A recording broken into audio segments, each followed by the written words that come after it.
Okay. Yeah, thank you for that. Then let me come back to Madam.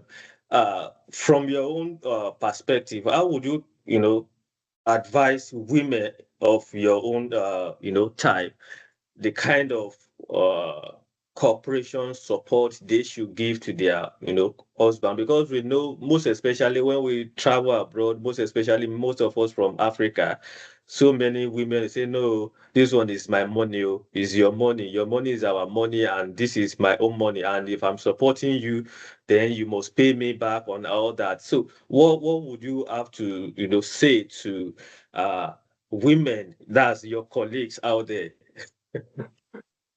Yeah, so I wanted, before you mentioned this is my money, that is my money, your money is our money, I was going to say that there is a saying, a general saying back home in Nigeria, that the husband's money is our money, while the wife's money is her own personal money. Yeah. So anybody following that saying or holding on, you can say it maybe for, you can, for Fun. just saying sake, but if that is your own standard, or if that is what you are following, it will not take women anyway. Like Oti have said, it's supposed to be a cooperative thing. If there is no cooperation, if there is no unity, it will be very hard for couples to progress, especially here in Nigeria. I think it's easy in Nigeria because men back home, they can work and single-handedly care for their family if you have a good job. You understand? But here, it is not easy for one person to be doing all the jobs and still be able to, like it used to be back home. Back home in Nigeria, women can sit at home and care for children alone, not And you working, still live fine, yes. and they will still be okay. But it is very, very difficult here in this country. So now, coming here, the husband and wife need to be united. Whatever income coming into the family is for the family, whether it is coming from the husband or coming from the wife. They also need to be open. They need to be open with themselves. We have plans of, this is our expenses every month. This is how much we send back home, or this is how much we use to support family, friends. This is what we spend. So that openness need to be there. Yeah. Then, for example, in our own family, my husband, he is willing and happy to care for 90% of the bills. Like, he pays almost everything. He pays the rent, he pays the bills, he pays everything. It doesn't mean I'm not working. I am working. But the fact that he bears all the responsibility is not enough reason for me to feel that my own funds or my own salary Your is my own. own personal money. It is still for the family. So I do more savings. My own salary goes into savings. And when I just take a little basic expenses, every other thing is to be saved. So whatever savings I'm also making is still for For the the family. family. So when the Yeah. family have a project to embark on, it is from that savings that we Tap bring into. home money. My husband cannot really do so much of savings because, of course, most of the expenses comes from him. But he also knows and trusts that, oh, my own money is also safe. It's not like Yeah. I'm using it to build house or to buy land Of in course. Nigeria. It is still for us. He knows that the money is still our own. If he Yeah. wants to do anything and he needs some funds, he can easily come and say, and yeah, it is. I would not say it is my money or Large. owing me, or you have to pay me back. It is the family's money. So when couples have that at the back of their mind, whatever income coming from husband, wife is for the family, then I think it will help them to move forward. Yeah. I think if I to add something to it, Yeah. the experience and information we've gotten since we've been here, we've come to see that many families, couples back home in Africa survive, live their life, but come here to die. It's easy to people who are quite united in Africa come here and you begin to see family tearing apart because this is an environment where it gives opportunity to everyone to work and make money. And it's also easy for family members, couple to abuse that privilege. The wife feels because I'm getting this, I can care for myself better. The husband feels because you are earning this, you need to be more accountable in the house. So immediately many come in here, they begin to see themselves as competitors who have done this, there's an experience of a close family friend here where the wife, each time she go out and buys certain things for children, be it as little as KFC or McDonald's, she keep the receipts to prove to her husband, I am doing something for the children. The husband, the other way around, is doing his own. Anything he buys for the children, he keep that receipt. So making the family look like a battleground, not a place of peace. And it's affecting the children. The children begin to take side. Who provide more for me is the person I'm going to relate more with. And it's affecting what family should properly look like, affecting other children. So I can't point it to the husband need to do this or the wife need to do this. But if both of them can see beyond the face of we are trying to please our children and rather see it as after these children leave home, we are still going to live. Why I'm saying this is because I met a colleague of mine. We were just talking about this situation, and the man was like, he needs to start taking care of himself. I was like, how? Is it that you're not caring for yourself? He said, no, he needs to plan for the future. And what led to that was, he said, when his daughter gave birth to a child here, the wife, they are both here in the UK. The wife went, like what the Igbo call a mugo. The wife went from mugo to the daughter's place in another part of the UK here and spent 1 year. He said she did not look back. She didn't care if he's eating. She just, so he said to himself, if anything should happen, this woman would not take care of him. And that is quite a very simple thing we see all around here every day. Women, because they earn, some of them, because they earn money, they feel like I can live, I can do it on my own. Yeah, they don't need you. They don't need, yes, which is now making the man feel like after all I've done for the family, after caring, paying all this bill, I'm now left alone. And now without anything. Yes, it's now making the men think the other way around. I was discussing with one of my colleagues yesterday. It was really funny that this conversation came up. He said, while he was bearing the responsibility of his family as a whole, he thinks he's doing it. Actually, he's doing it for his family because it was a positive thing, but we can read many meaning out of it. He went back to his country. He's from Zimbabwe. They wanted to develop their property there, and they needed to buy some materials. It was costing about 23,000 of their currency. Yeah. So he said he had just 5,000. He wanted them to go to somewhere cheaper where they could get it cheaper. But the wife insisted on that particular store. So he said he don't have that amount. This thing is costing 23,000. The wife said that they will find a way to get it done. So he said, okay, the next morning, they went back there. He was not comfortable with his thief on that shop because he don't want to get indebted, buy on credit and the rest. So they tried to bargain. The people insisted it's 23,000. So he said, okay. The wife said, no problem. He brought out what he had, 5,000. He said he was shocked when his wife brought out 18,000. What? And in his mind, he was just like, he said till date, he have not had this conversation with his wife. That so you have this kind of money. Though she spent it for their family, but she was making all this money secretly. He's not aware. Wow. So, and he said he can, if anything should go wrong, he asks her for money. He knows she's not going to give. So he said immediately he came back, he opened another account. He destroyed the card, the ATM card, so that he doesn't misplace it and she finds it one day. And then he set up a standing order. As soon as salary comes in, some amount goes into. So he have to save for himself. So these are all the things that affect family in this country. And the aspect I'm seeing is the effect it have on children. Sometimes either wife or husband may make the children feel that the other person is not doing enough. Exactly. In old age, children find it easy to abandon one person. You see children face their mom, leave their dad, or face their dad, leave their mom.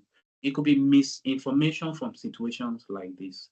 Exactly. If the children are growing up and seeing that my mom is contributing, my dad is contributing, is togetherness, they will grow up with the mentality of loving their both parents and also practicing that in their own family. Exactly. Get married or not.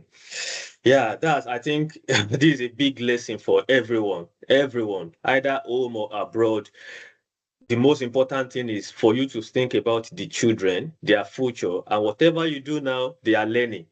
No matter their age, they are picking what the mother is doing, what the father is doing, and later in life, they are going to replicate it in their own marriages. Thank you for that tip. Now, moving forward, I don't think I should even ask this question, but I don't know. I'm only judging from my own perspective anyway, but I would want to ask you, if you were to tick, would you say your expectations have been met?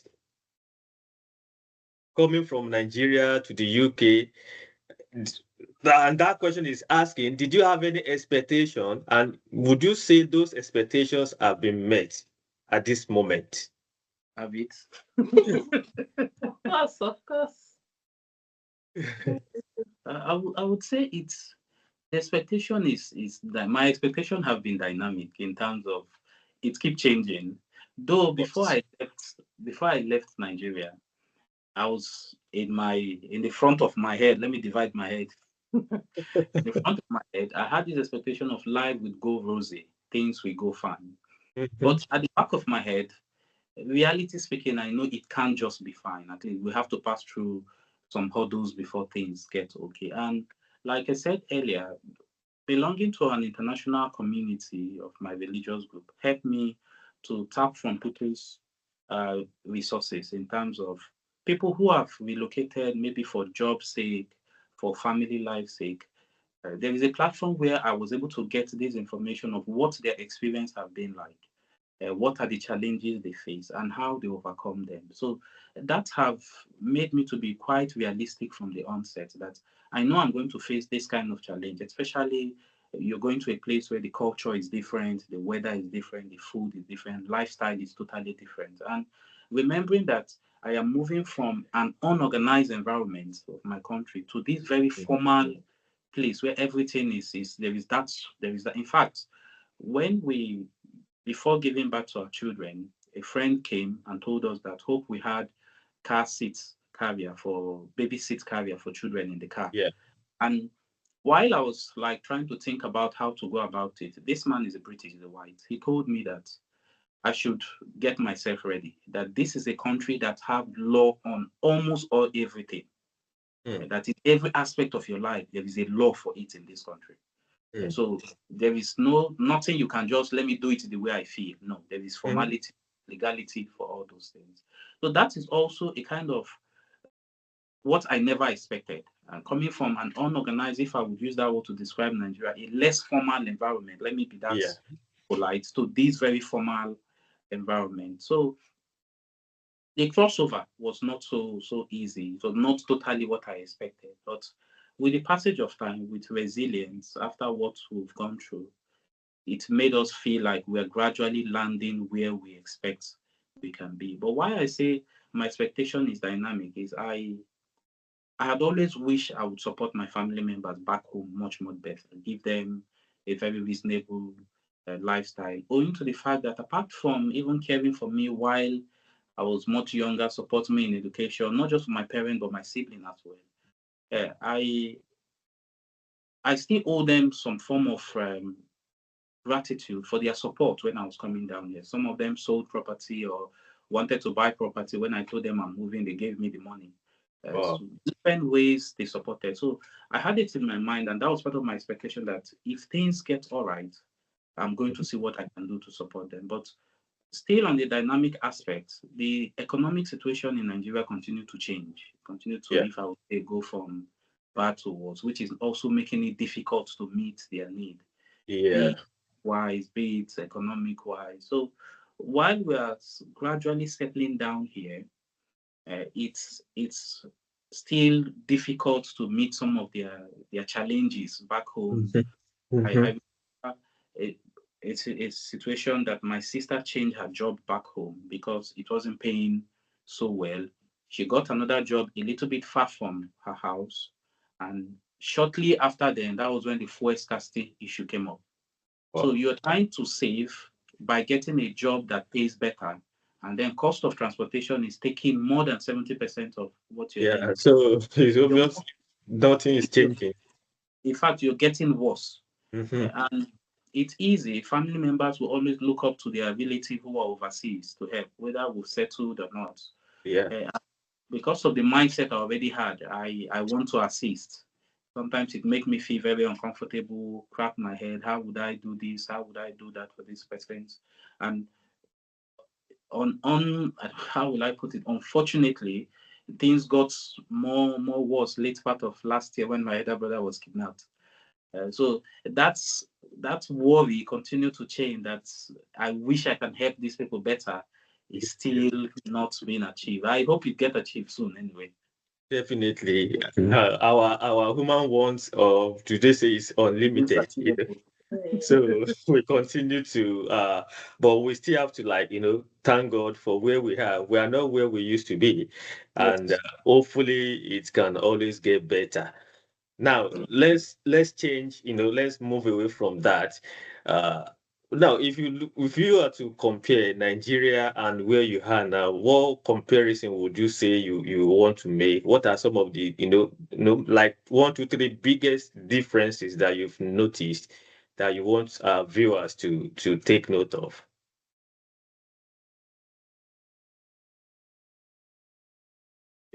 Differences between Nigeria and the UK. Let's start to you. The difference are quite much. Like I said, Nigeria seems to be like less formal in our day-to-day lifestyle, unlike here. The first one for me is how I don't know how I will categorize that. Back home, it's like you owe everybody in the streets a greeting. When you see people, hello, good morning, good afternoon. But here, you greet people to just ignore you and pass. And at first, it was quite upsetting for me. Like I said hello, and as if it's not a human talking to you. And then when you meet the same people in your place of work, the way they would greet you as if you're their husband or their hello, darling, sweetheart. Hello, love. Like, Yes. you're not the person I saw on the street that I greet you and you ignored me. And now we get to work, you're greeting me as if, and then, excuse me, even the use of such words, sweetheart, honey, are what we use for intimate person. And your colleague will be calling you sweetheart. I'm like, yes, love. Hello, my love. Sometimes when I'm talking to my colleague, I would have to bring my hand forward and be touching my ring so that they see that I'm married. You're not supposed to call me sweetheart. But they don't care. It's their culture. Yeah, that's your business. That's your way of life. So that greeting aspect is one that I would say at first hits me very hard. I always compare that to my wife. Greet somebody, the person will ignore you. At the point, I would say, is it racism? But when I get to place of work, I see that they are not totally like. So I was quick to understand that these are people who mind their business. If they have nothing to do with you in the street, they don't interfere. They just you go by. And a second one is dressing and grooming. This is where I came to see that dressing and grooming is a very big thing. Everybody to himself. You dress the way you want. It's nobody's business. No competition. No competition. And why it's a big issue, it's not like I don't know about it, but it's among fellow Nigerians or Africans. The Nigerian you came with, because of school or work, you didn't see him for 2, 3 months. Possibly when you came, you and this person, you talked about it. Look at the way these people dress. Everybody wearing tattoo, wearing earring. Both of you express your displeasure because of where you're coming from. And maybe because of work and school, you didn't see this your friend that you came with for 2 months. By the next time you are seeing him, he's wearing dreadlock, tattoo all over his hand and ear. I'm like, guy, when did you cross over? So you're expecting that we are supposed to still be at the same place, but he has gone ahead of you. Yeah. And then not to talk of the weather. The weather is quite interesting here. You wake up in the morning, it's very, very warm. By the next hour, it's raining. By the next hour, you have fog all over the place. By evening, heavy wind is blowing things around. So in one day, you can have streams of different weather patterns. You're going out of the house, go with your umbrella, with your jacket, with your if it is singlet in case the weather gets hot. Because expect all the weathers in that. Yes, be prepared. Just be prepared for it, and it makes me because it's not something we are used to where we're coming from. If it is not raining, why should I go out with umbrella? If it is not cold, why should I go out with jacket? So sometimes you go home feeling that you're okay. You come back home wet and cold. Yeah. Yeah. So this one, I don't want to talk about the food. That's a whole big issue. Yes. Yeah, let me ask Buki, a different question. Now, what did you miss about Nigeria generally? Can you say, I think I missed it. If I find myself in Nigeria today, this is the first thing I'm going to ask for or do. Party. Nigerian party, Hey, wedding parties. Ambe.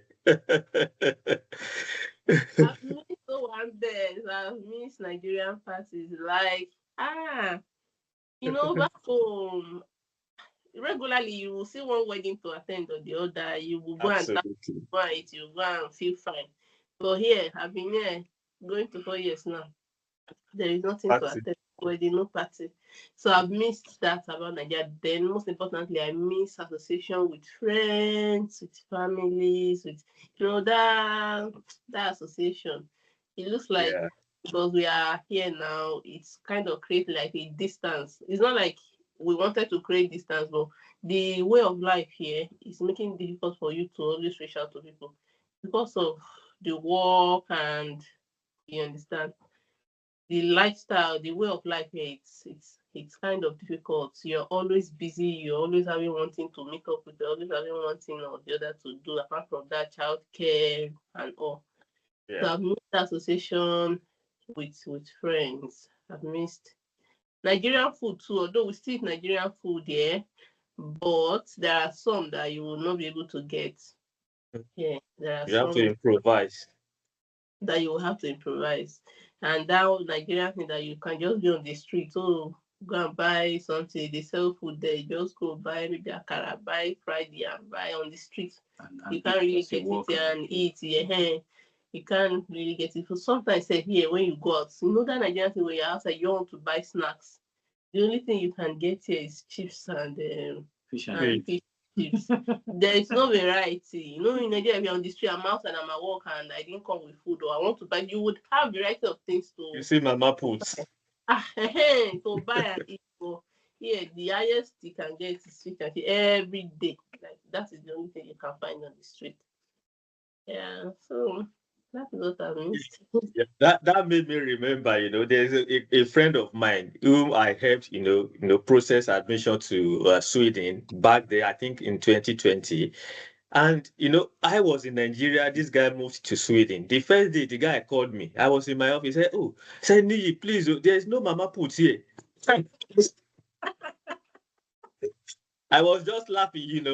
I said, "What do you mean? Do you think you are still in Nigeria where you have Mama Put everywhere you go to?" So that, automatically for me tells me that, oh, this guy is already missing Nigeria. Even if you are a corporate person, I remember, I used to work with First Bank. You come out in your suit, you enter one Mama Put, eat amala with begiri, And eat good food. good food. Yeah. So that tells you that even the African food that we have here, you can't compare. You can't compare, with what we have back home. But those are some of the culture shock that we just have to deal with, and you don't expect everything. It's a different system, and we thank God we are coping, and everything is still going fine. Now, moving on to the final part of the interview. Now, if you were to advise somebody, maybe somebody back in Africa considering moving abroad, most especially you told us that you came here through the study route, how would you advise the person? Because I remember initially one of my colleagues called me and said, "Oh, Niyi, is it possible? I'm a single lady. Is it possible if I come abroad, can I work and study so that I used my earnings to foot my tuition fee?" So, and my answer was that, see, if you are not married, you are going to struggle. You understand? So for you now, how would you advise, people like that who are considering moving abroad, even if their family, you have already advised that, oh, they should be in unity, they should collaborate. But before coming, what are some of the things you want to tell them to prepare their mindset on? Mm. So, number one thing, if I meet someone that wants to relocate abroad, number one, they should look for a legal route. They should not come with the aim of they will not go back when they need to go back. So they should come legally. At least if you're legal, you can have one visa or the other to apply for that will keep you here. So legal. Then I would not advise a single person to come because it's almost like an impossible journey. It's not like it is totally impossible. But in fact, it is impossible if you are to stick by the rules, because 20 hours job cannot pay your fees unless you are coming and somebody from Nigeria will foot you, or maybe you pay all your school fees. You are just going to be working to eat To and survive. maybe pay rent. And in fact, they still have to be paying your rent from Nigeria. So, okay, so I would not really advise a single person to come unless they have a sponsor that will sponsor majority of their location process and all. So then, if it's for married people, I would advise them, both husband and wife, to be united. You see that thing in Nigeria that they used to say, one work is a woman's work, one is men's work. No, especially within the family, that unity is very, very, very, very important. If for men that are not used to taking care of children, that are not used to spending time with their own children at home in Nigeria, they have to learn.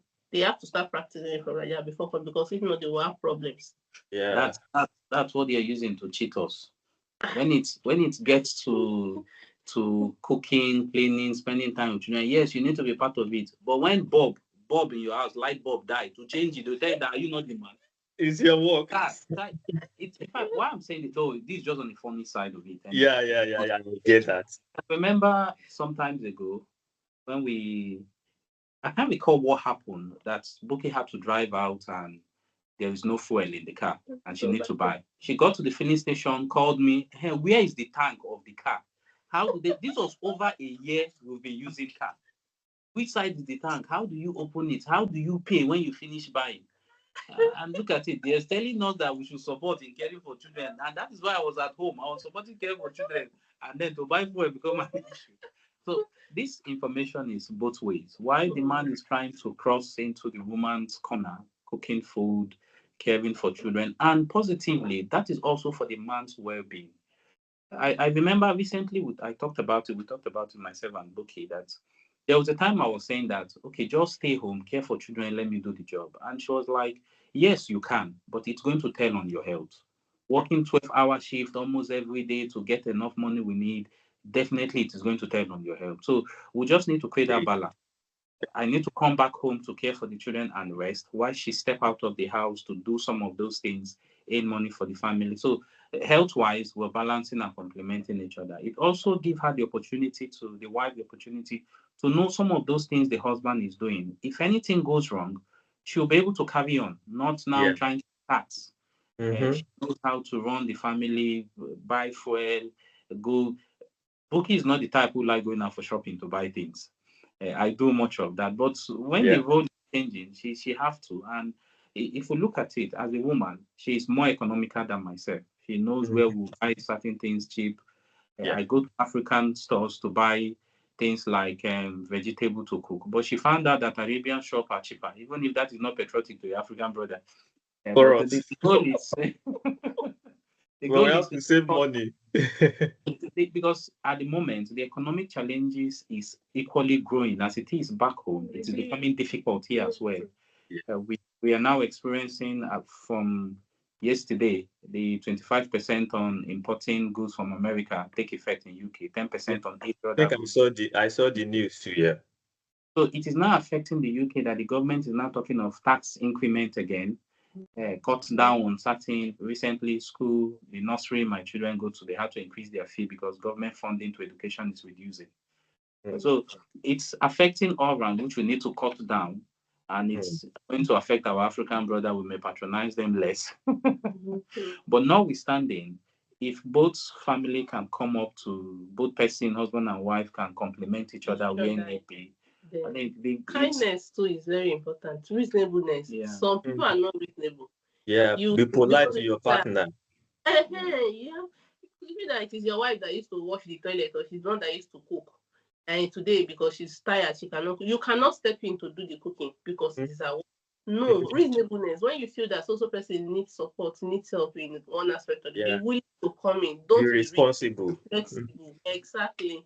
Be flexible and don't be rigid. I think this is more practical here in the UK, unlike in back home where the culture still controls us. Even when the woman goes out to complain, people will tell her, "Are you not the woman? It's your duty." Or if the man tries to do something, say, "Yeah, he's the man. Now that is what he's supposed to do." But this place where such role does not take hold. And so it is easier for us to make this amend. And I'm seeing it also on another positive side. It is building bond between children and their father. Yeah, Which yeah, learning.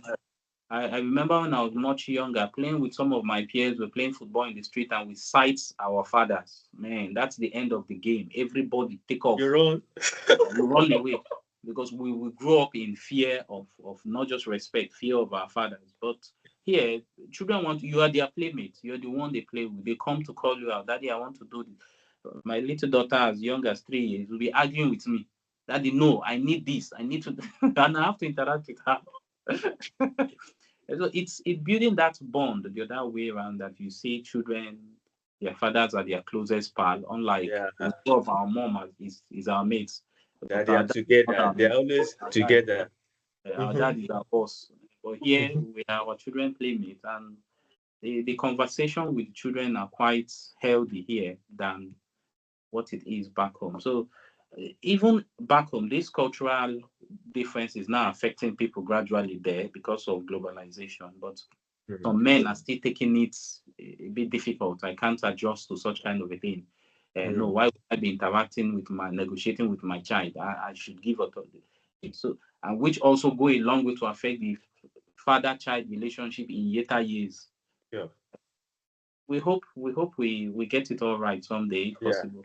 Yeah, thank you for that. So to people coming, you've had, most especially the important tips. It might not be all, because I believe we cannot cover everything, in just this single podcast. But the most important things that if you're a single person that you should pick, if you're a married person, what are the things you should learn? I remember when I first moved to the UK, my pastor was telling me, Brony, do you know that you need to be helping your wife at home? You need to be helping. I said, sir, coming to the UK should not, be the reason why I should help my wife. I was already doing this back home in Nigeria and I'm used to it. So nothing has changed. We continue to live the normal life that we've been used to. And that is just the mindset. But like you said, I took in one of my friends, a couple like that also. And the guy saw me doing everything. Say, oh, Nii, you are really trying, no? I can't do that. Even if my wife comes back from work by 12, she must go and cook. I said, well, that's your family. This is mine. So, yes. So I do the cooking, I wash, I clean the house. And those are some of the things that we just need to be changing gradually, because here, like Buki said, there's no social life outside the home. In Nigeria, you say, oh, this weekend, somebody must do naming, somebody must do wedding that you want to attend. But here, how many naming? I've been here for like over 4 years, nothing. It's work home, work home, work home. So that home, you must build it like a party grant for everybody. So yeah, thank you about for that. So now talking about international education, Buki, you've experienced it home and abroad. What would you say? Because I want you to make it look like, people back home, what are some of the differences that you want to let them know? Like one or two things that you want to say about, having that international education, having gone through it back in Nigeria, your undergraduate, and here you have a master's in the United Kingdom. What would you say that is different? So the first thing is it is totally different. You see, what we do back home in Nigeria is totally different from here. The mode of study back home is different from the mode of study here. Here, they encourage you to learn by yourself. Nobody will give you A to Z in Nigeria. We expect our lecturers to give us A to Z. We only read still be writing on the board, yes. We only read what it gives us in our notes for exams. But here, they would not give you everything. You have to make research. In fact, the kind of assignments they give you will encourage you. They will give you like a whole project. They will just give you a topic. For you to do that topic, you are carrying out a whole project from introduction to conclusion. So everything that you're supposed to learn, that assignment they've given you will help you. But you have to be willing to make research. It's not something you can just go to Google and just type and Google will bring it. It's even going to be practical. You cannot even find it on Google. Because when you are doing a project on how to implement or carry out something, you have to do a detailed or a practical way. You have to really do you have to do a detailed document on it. So it's totally different, and it's not for lazy people. Back home, anybody can go to school now. You don't even have to go to the school. Even if you can get anything online, you can The submit non-academic anything. students. Yeah, you get, but you cannot try that here. You will fail. You can't try that here. And you see that practice back home that you give your assignment to somebody to do for you. You can't try it here. They will catch you. There is no way because the person that is doing your assignment for you is not the person that was taught in class. So Yeah. the person cannot do it the way if to say you were leader and you paid attention To meet the requirements. and the person at the end of the day will help you to go and copy and they will catch you at the end of it. So it is for serious-minded people. It is for people that are willing and ready to learn, to make changes. Any kind of challenges?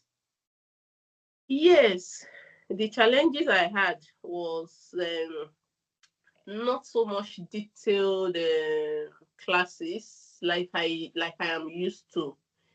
You have to read to do your assignment. You have to make research. So that was my major challenges. Then you have to make use of the library. You have to read books. You have to be willing to make research. You have to be serious. You have to, for you to do well, you understand? For you to do well, you just have to be able to put in the work. If I'm to chip in anything here, I think one, though I've not schooled here yet, but what I've noticed, it's quite evident in almost all aspects of the economy here. UK is more like the world in itself. You would find nationality of virtually every country in the UK here. So in your classroom, you can have Indians, Chinese, Pakistanis, Ghanaians, Jamaicans. So you are with the world.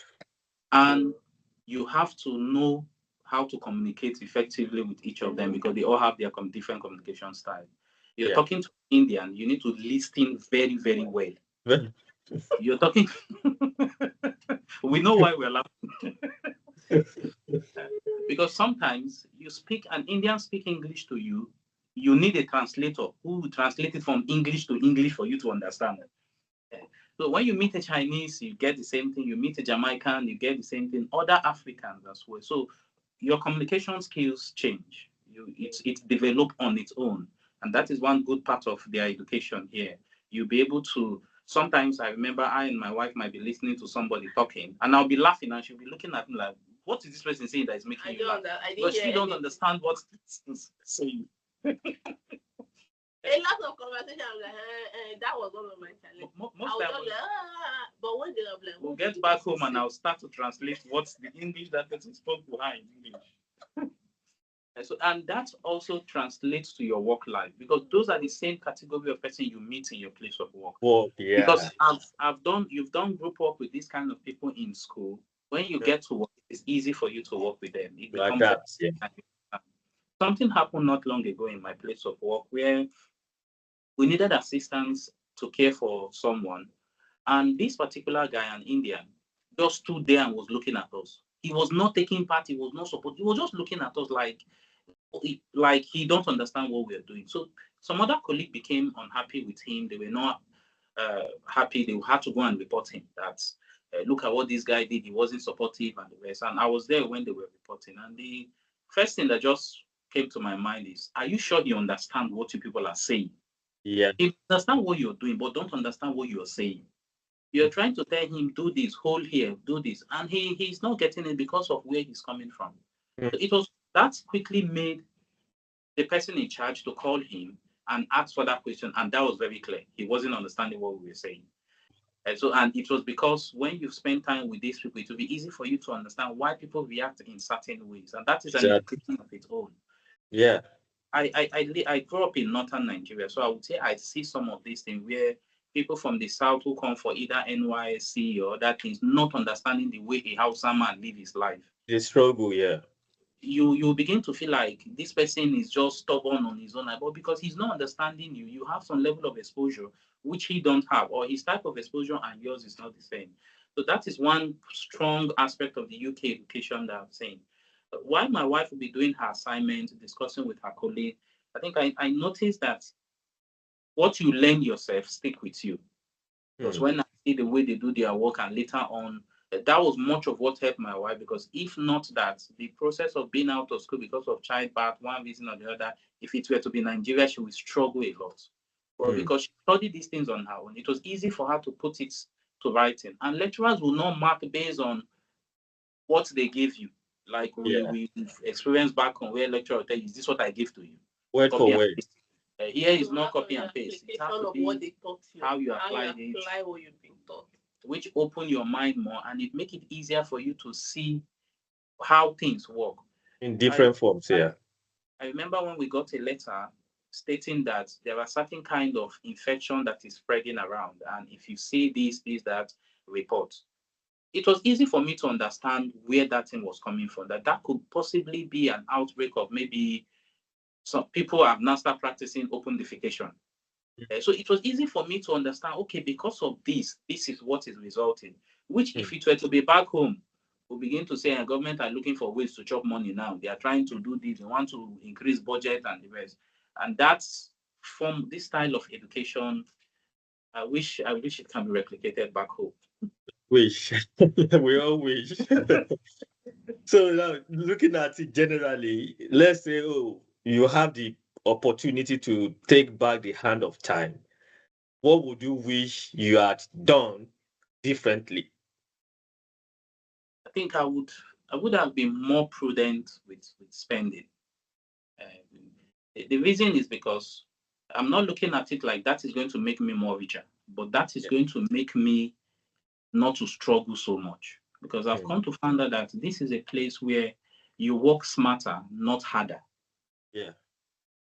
If you want to work harder, you spend more time away from your family. You spend more time using your energy. But working smarter would help you to know when to work, how to work. It's understandable. Night and weekend pays more. Would you want to focus on that time? You work only weekend and have the whole week for yourself and the family to do other things. We'll also notice that specific stores sell certain products cheaper. So we target those stores and target those particular products. So while others are going out to buy fresh tomato, a carton of tomato for let's say 30 pounds, I am going to this particular store that sell their own brand of tomato of that same size for less than even 15 pounds. And so instead of working harder to get plenty money to buy the 30 pounds on, I can work the reasonable hour and have more money to buy the 15 pounds on, and it is still the same. Yeah. So I think if I had learned this earlier on, being more prudent would not just make me work less, but also give me more money in my pocket because I'm working smarter. Yeah. And Buki, what would you say? I'm saying that you give us your final thoughts as we round up. Okay, what I would have done better is it back home in Nigeria or even here in the UK? Yeah, as in, okay, let's say you are starting all over again. What would you have the opportunity. What would you have done differently? Maybe plan better. Yeah, Okay. proper planning. Things called do things at the right time, not just do things all together. Like just proper planning.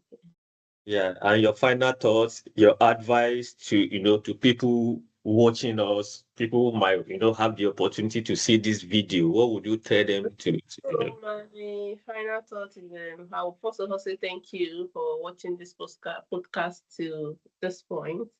And if you are in Nigeria and you're planning to come to the UK, so I would advise, my advice to you is that just put your plans in place and then get started, be dedicated to your plans and try to work accordingly.